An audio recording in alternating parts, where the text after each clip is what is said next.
Going to be looking at expectation and variance of the binomial distribution.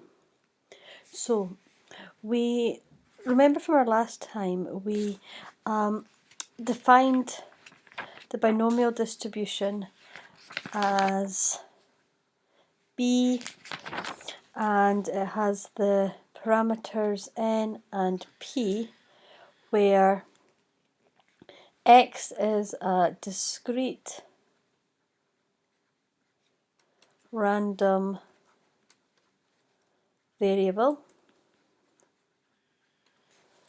n is our number of trials, and p was the probability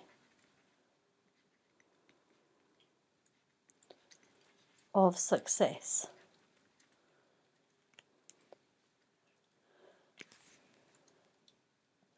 Can't spell success tonight. Let's just try that again.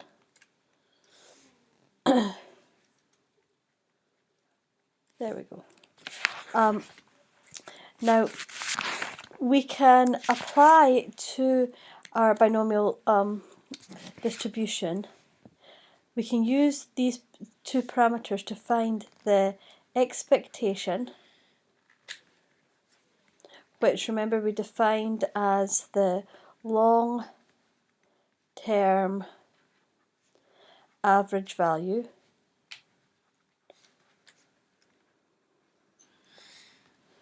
and we can also find the variance, which was the tendency to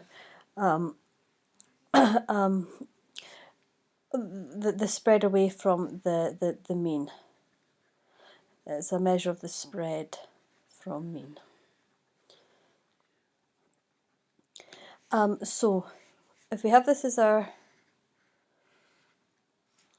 binomial distribution, we have our expectation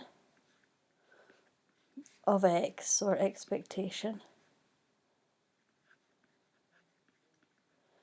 is often also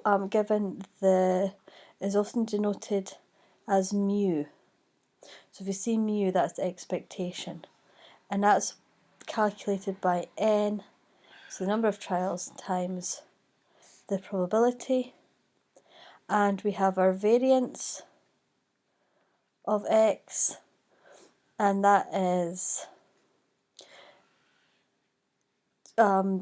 defined, often denoted by omega squared. I'm sure it's omega actually.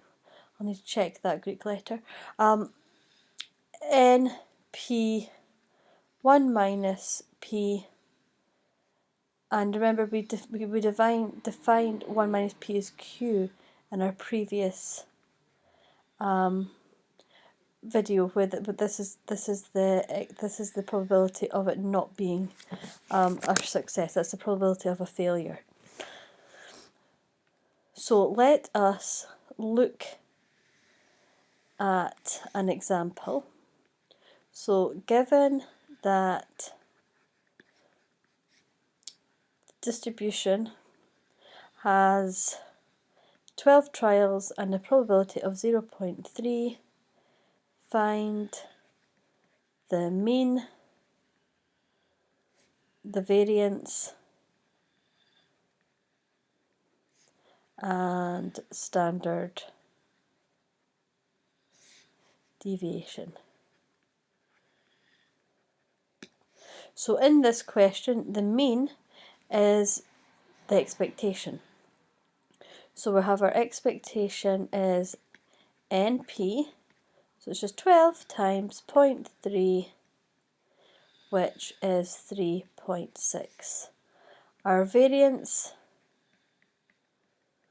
is NP 1 minus p, which is 12 times 0.3, 1 minus 0.3.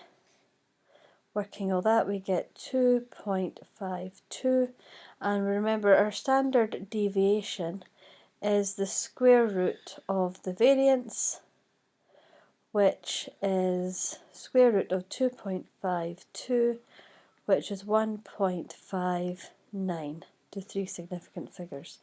So the standard deviation can also be written as just omega. So we can call that just, that's omega, and this is omega squared. Let's do another one. I want to keep this up here just so we can refer to it. The random variable xbnp. So this is so we've got a random variable and it's a binomial distribution, and we're given that the expectation is equal to 12 and the variance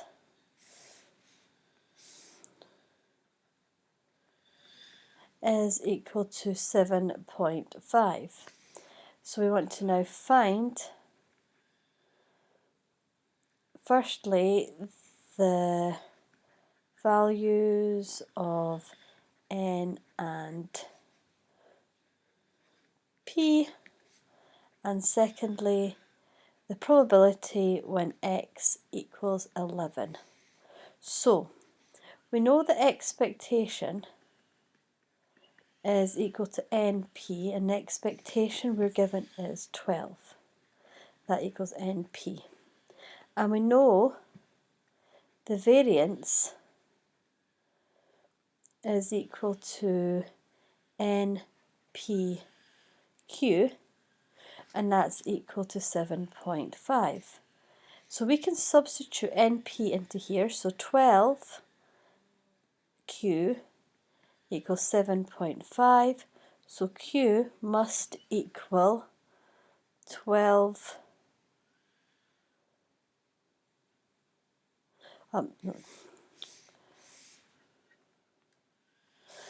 7.5 over 12, which is equal to 0.375, and then 1 minus p equals q, so that's equal to 0.375, so we can get p is a value of I've written the wrong number down, sorry.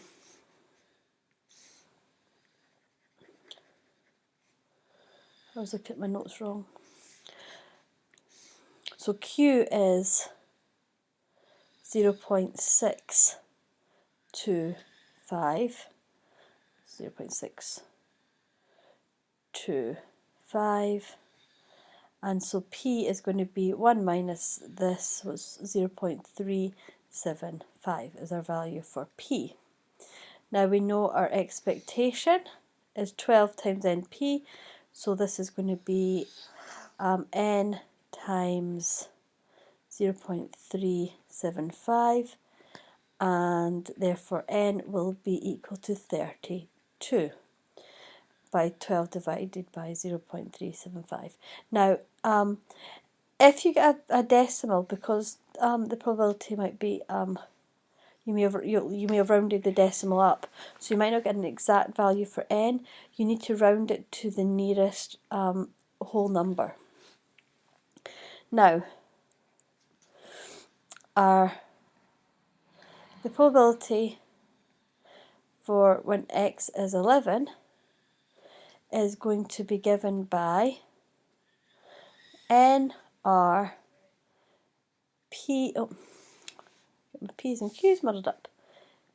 P to the r 1 minus p to the n minus r. So we've slot our numbers in. We've got 32, 11, 0.375 to the power 11 times, I'll need to write it down here, 0.625 to the power 21, and that works out at 0.1 0.38. So I hope that helps.